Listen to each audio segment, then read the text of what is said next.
This is a big one, and that is definitely an understatement.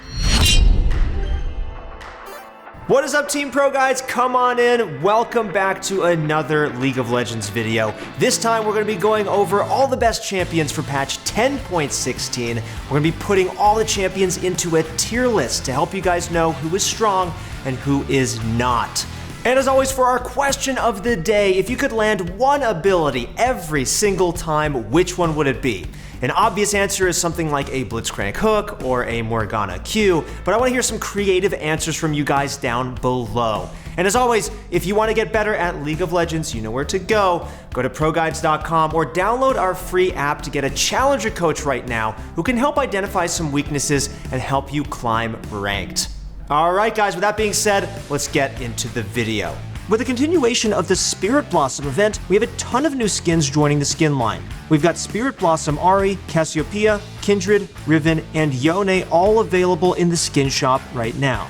Alright, well these skins are amazing, and I think if you guys have been holding out and waiting for the right skin to buy, I think you guys finally found some. Check them out this patch, I know I'm going to cop a few. Alright guys, now headed into the balance changes, let's begin with the systems. We've got one single change to a rune, and that's to Nimbus Cloak. There are definitely mixed thoughts on this rune, but the general consensus is that this rune is pretty broken. The majority of the player base uses this rune if it's optimal on their champion of choice, and for good reason. The mobility it provides is absolutely incredible for both offensive and defensive purposes. Not having it is a hindrance, and Riot has finally decided to crack down and nerf it. The movement speed bonus on Nimbus Cloak has been reduced from 15 to 35% to 10 to 30% based on summoner spell cooldown. 5% bonus movement speed can be a pretty big deal because for most of the cast, that's at least 15 movement speed in the heat of the moment. You could be inches away from closing in for that final kill, but the loss of this movement speed might mean that your prey will now slip away from you instead. This nerf hurts junglers the most because Nimbus Cloak synergizes so incredibly well with Chilling Smite. Big bummer, but they weren't the only champions abusing it. Next up, let's run you guys through the top lane. We've got a ton of changes for champions we need to cover, but do keep in mind that these balance changes are focused more on competitive play this time around.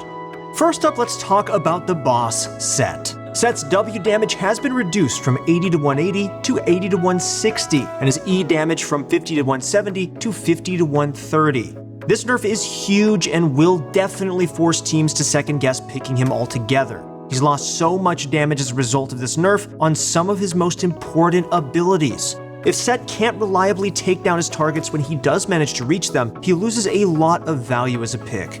He's very easy to kite, so it's definitely a bummer for Set players since they won't be rewarded as heavily for closing the distance between them and squishy enemies. Our analysts have moved Set to the B tier as a result of these nerfs, which are quite large. Come on! Next up, we have a buff to Fiora. I know none of you guys like to hear the words Fiora and buff go in the same sentence, but yes, she's getting buffed. Her Q's cooldown has been lowered from 16 to 8 to 13 to 6 seconds, and the cooldown refund lowered from 60% to 50%. Long story short, this is always a buff whether Fiora whiffs or lands her hit. With a reduced Q cooldown, it'll be so much harder to escape from Fiora. The flat cooldown reduction the ability received also makes it so that Fiora is less punished for using her Q solely for mobility. Whether she's trying to jump through walls or simply travel a little bit faster, she can use this ability for some quick jumps amidst all the power walking she does. Fiora will remain in the S tier, as buffing a solid champion can't possibly make them weaker, right? Prepare to die. Alright guys, now let's talk about Jax. His E's cooldown was changed from 16 to 8 seconds to 14 to 8 seconds. Jax's early game, most notably his level 1, is much stronger than before. Up until level 13 at earliest, this is a noticeable buff. After Jax casts his E for some good damage, the window to punish him is now much smaller than before. In other words, Jax can play even more aggressively than he did in previous patches, and honestly, it sounds like he's going to be doing pretty well this patch, so we suggest watching out for him. Jax, like Fiora, will stay in the S tier since he's getting buffed as well. Who's next? Like we mentioned in our mid-patch update, Shen and Darius are the OP picks in the top lane. They continue to reign supreme in spite of the balance changes made this patch. While the Nimbus Cloak nerfs do affect Darius, the fact that he runs Summoner Ghost in most games minimizes his losses. Following up in the S tier, we have Fiora, Garen, Jax, Urgot, Nasus, Singed, Maokai, and Camille. Volibear has been moved down into the A tier because of some nerfs we'll go over in the jungle section right after this one. He's going to feel weaker, at the very least, enough to knock him out of the S tier. The nerfs are mobility related, and those are the hardest nerfs you can hit most juggernauts with. Similarly, Nico has been moved up into the A tier because of buffs we'll cover in the mid lane section. I will learn. Alright guys, that's it for the top lane. Now let's head into the jungle. Alright guys, before we go into the jungle, just to let you know, we do have amazing jungle coaches right now on ProGuides. I know I've been using Dr. Mundo recently to climb. It's actually a very great way to get yourself out of low elo. If you're interested in this, you can either download our free app in the App Store, or you can go to ProGuides.com and find a challenger coach to help you out. So the top lane was pretty short, but don't worry, the big sets of changes will begin now. Starting off with Volibear. Okay, so it's only right that we talk about Volibear first, since his movement speed is just insanity. His movement speed bonus on Q has been lowered from 15 to 35% to 10 to 26%. Thank God this has happened. He is terrifying to play against. He's so fast. I know I'd mentioned that in a couple videos ago, but I think it was just obvious to everyone. He is just so fast, and it's terrifying to run away from him. He's lost a massive amount of movement speed on this ability, and it's going to hurt him as both a top laner and as a jungler. Volibear actually dominated the jungle last patch, ending with a 53% win rate overall. While his play rate wasn't as high as other champions, he held the highest overall win rate in the game. The data supports the need for this nerf, and hitting his mobility makes his ganks weaker, while also making him a little bit less reliable in the later parts of the game. So frail.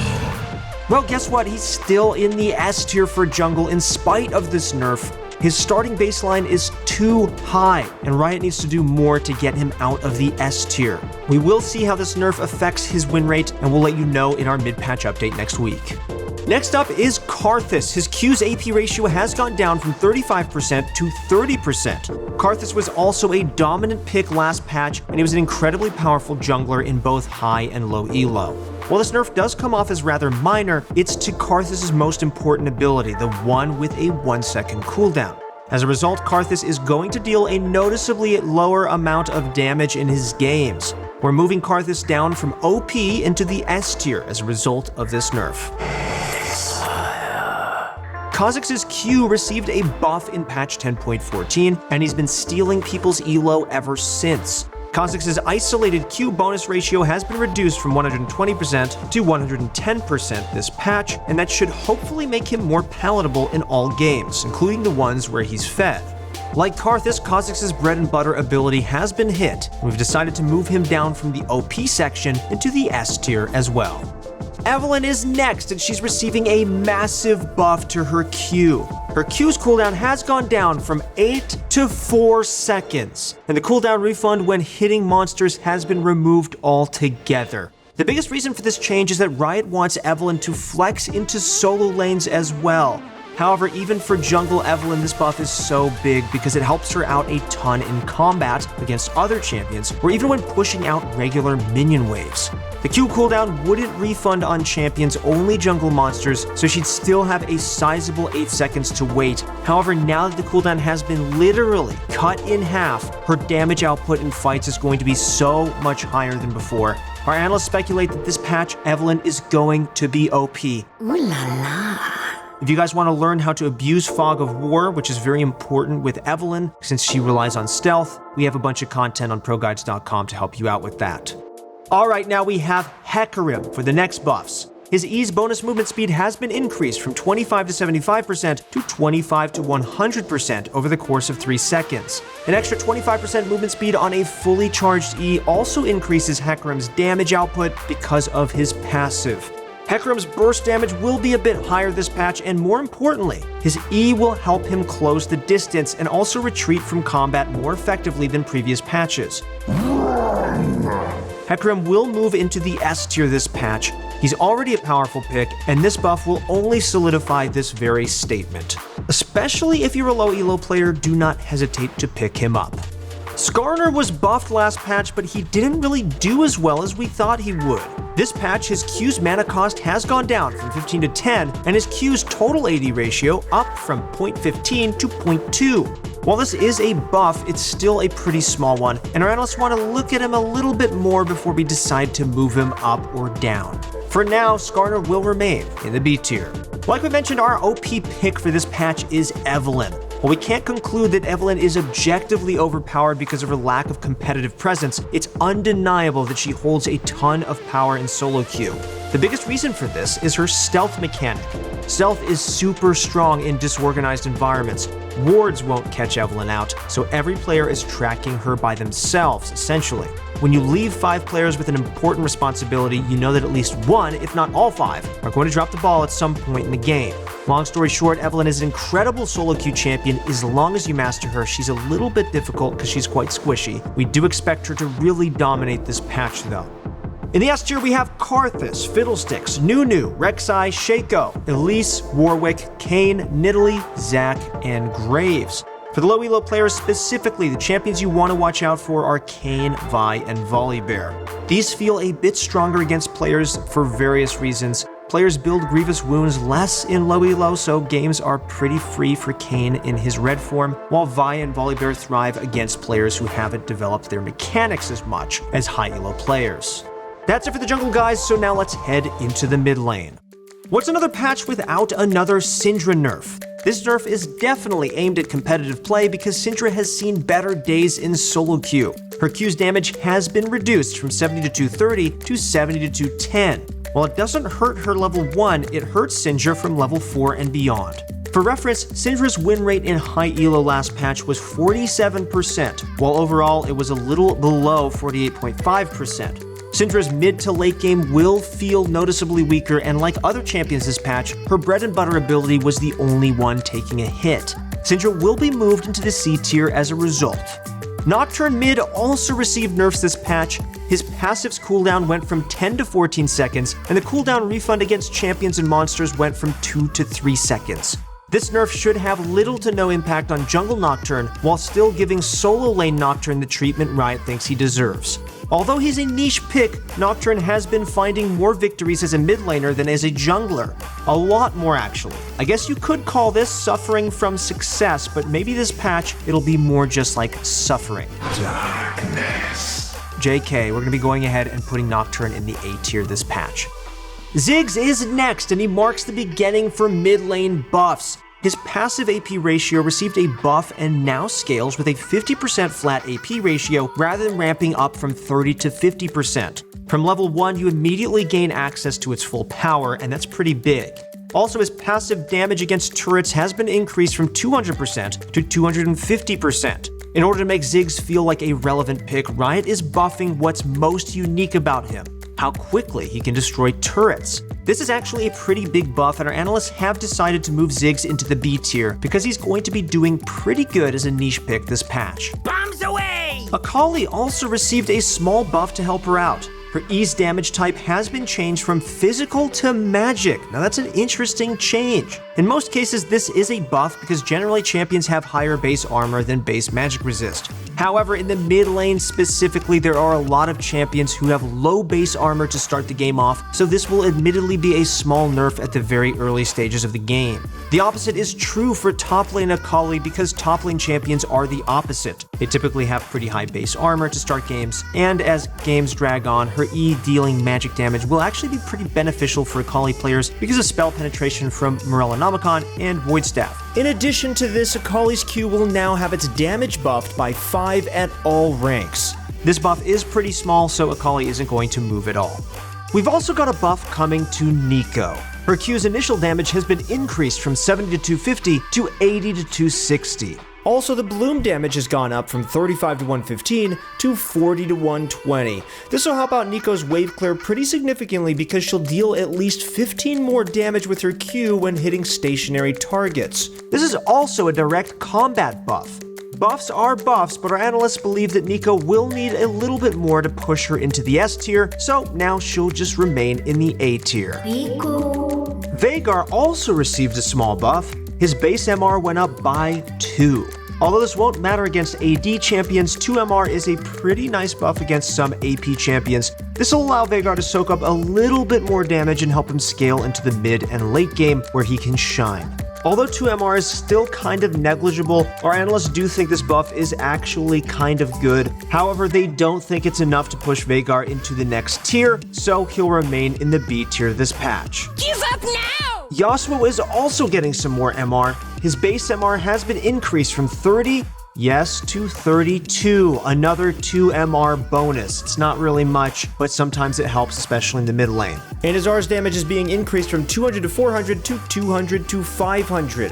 While Yasuo has been one of the most popular mid laners for a while now, this doesn't always translate to success. He's been underperforming just a bit, and this buff should help ensure that he remains a relevant pick in the competitive scene. We'll keep Yasuo in the A tier for now, but stay tuned for a mid-patch update next week, because honestly, he could really make it to the S tier. You never know what happens when you buff a Yasuo. Make it quick. And finally, we have Yone now available. We've got videos covering Yone's abilities, but we'll give you a quick rundown here. Yone's passive is pretty similar to Yasuo's, however he does get some extra edge with his, replacing the shield for some bonus damage on every other attack. Like Yasuo, however, Yone also gains double crit chance with a 10% crit damage penalty, just like his brother. Yone's Q causes him to thrust forward, and if he hits an enemy, he gains a stacking buff. At 2 stacks, Yone's next Q will allow him to lunge forward with a wave of wind that knocks up enemies as well.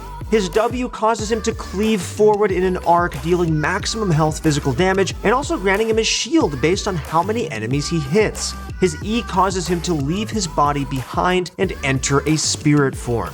He gains movement speed that ramps up while in the spirit form, and once his spirit form ends, he also deals some bonus damage on top of what he deals during his spirit form. Wow, that's a mouthful, but Yone is actually quite interesting of a character, so you guys should definitely pick him up. Finally, his ultimate allows him to strike all enemies within a path, and he also teleports behind the last enemy he hits, knocking enemies in a path towards him in his direction. Yone will be unranked in our tier list for now. As you guys know, we do not put new champions or reworked champions into our tier list, but we'll give you guys an update on how he performs next week.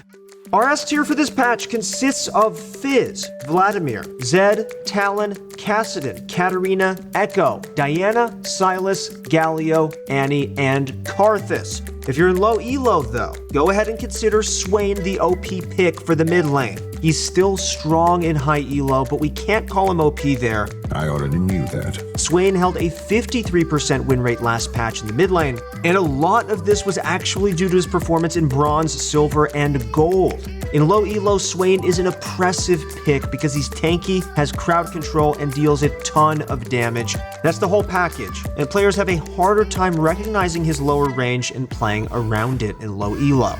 Alright, that's it for the mid lane. Now let's go into the bot lane.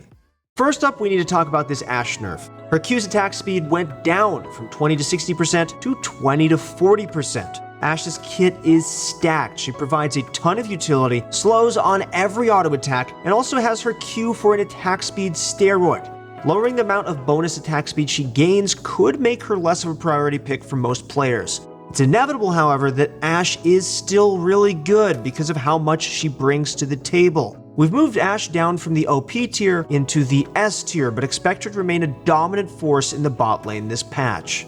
Next up is Tristana with a really big buff.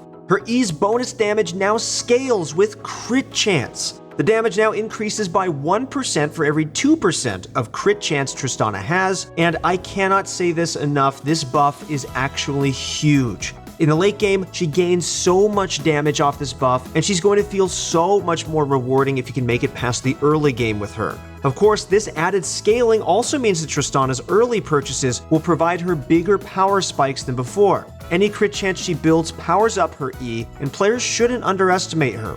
We've moved her into the A tier as a result. Almost. Lucian also got some love this patch. First off, his Q's damage went up from 85 to 225 to 95 to 235. Also, his ultimate's damage per shot was increased from 20 to 30 to 22 to 34.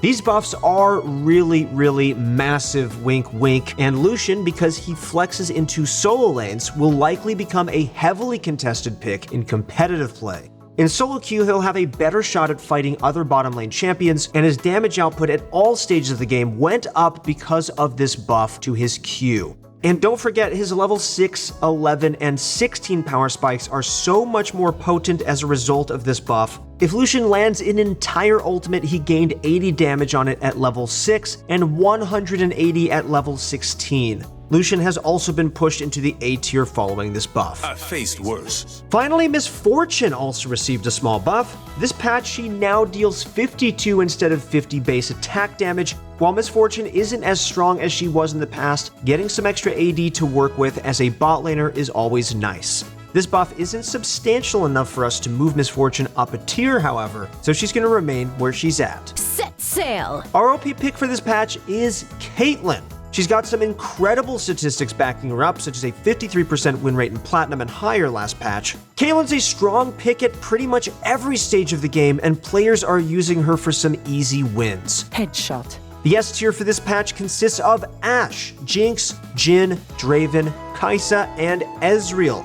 Speaking of the bot lane though, we have a great bottom lane course from Doublelift that you can check out on our site if that interests you. That covers the bot lane, guys, so let's finish everything up with supports.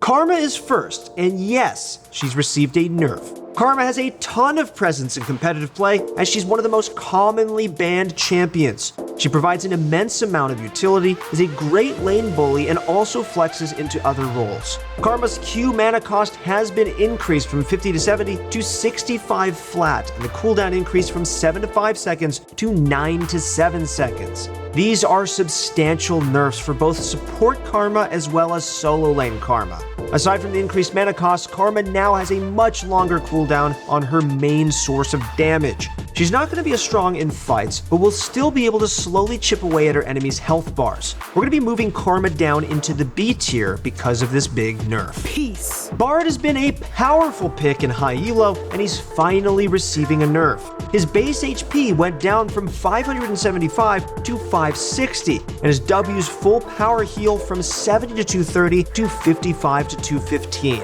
Overall, these nerfs should make Bard a little bit easier to kill during the early game, and thus make him less of a win lane, win game type of champion. He still has ridiculous amounts of utility as well as very high damage for a support champion. We're going to keep Bard in the S tier, however, as this nerf is mostly aimed at high elo players. Another nerf is to Nautilus. His W's base shield has gone down from 60 to 100 to 45 to 85. This is a huge nerf because making his shield easier to crack also lowers Nautilus's damage output. Nautilus is one of the most reliable lockdown champions in the game, and lowering his damage and tankiness at the same time is pretty killer. We've moved Nautilus down into the A tier in response to this nerf. First for buffs is Morgana, however. Her Q's cooldown has gone down from 11 to 10 seconds. This buff is really nice in both the early and late game, as Morgana will be able to fish for those picks a little bit more often now. With 40% cooldown reduction, Morgana's Q cooldown will now go down to around 6 seconds, which is incredible considering how easy it is to throw it out and hope it lands. Morgana already tops the tier list at S tier, and she's gonna stay there. Feel my pain. And as I said in our last video, if you guys are in lower elo and you're looking to get some wins, you should really pick up Morgana. She's incredibly easy to play, she has an insane amount of crowd control, and she honestly does a decent amount of damage as well. Finally, Rakan received another buff this patch. The one he received last patch didn't do much for him, but this next one should actually help him out. His R's movement speed has gone up from 50% to 75% next patch, so get ready for some flashy plays from this point onward. More movement speed means that Rakan players will now be able to cover longer distances with his ultimate, and also that they'll be able to escape more sticky situations now. However, Rakan will remain in the A tier. Man, that's insulting! Thus, our AP pick for the patch is still Lulu, as she holds incredible win rates, ban rates, and play rates at all ranks. Tremendo. In Platinum and higher, Lulu ended last patch with a 51% win rate, the second most games played, and a 25% ban rate, implying that players still hate playing against her. Her utility is extremely frustrating to deal with, as she keeps her carries safe and also shuts down divers with her W. Our S tier for this patch consists of Blitzcrank, Senna, Soraka, Bard, Thresh, Morgana, Nami, Janna, Leona, and Alistar. Alright guys, that is it for our video. Once again, if you guys want to get better at League of Legends, go to ProGuides.com or download our free app. If you guys want to make some friends, come join us on our Discord channels as well. Alright guys, that's it for me. Good luck in your next few games, and I'll see you on the Rift.